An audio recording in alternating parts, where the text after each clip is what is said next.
जगासाठी सोन्याची किंमत खूप जास्त आहे, पण शेतकऱ्यांसाठी त्यांचं उभं राहिलेलं पीक हेच खरं सोनं असतं आणि त्याची सुरुवात होत असते पेरणीने.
अवकाळी झालेल्या पावसाने शेतकऱ्यांचे मोठे नुकसान झाले.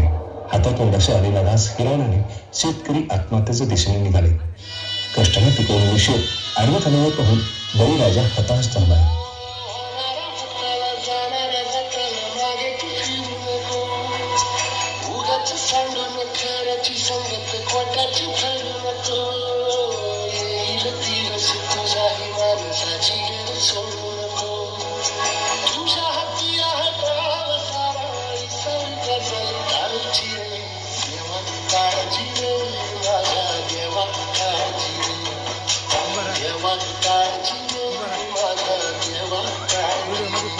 दादा, अरे किती कठोर परीक्षा घेतोस?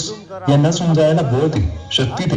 नव्यानं सुरुवात करून या धरतीतून परत सोनवले होतील, तेव्हा स्वतःला बळीराजा म्हणवतील. मला खुर्ची द्या ना, खुर्ची आणून द्या, तुला झूम कर काय काय मला खुर्ची द्या.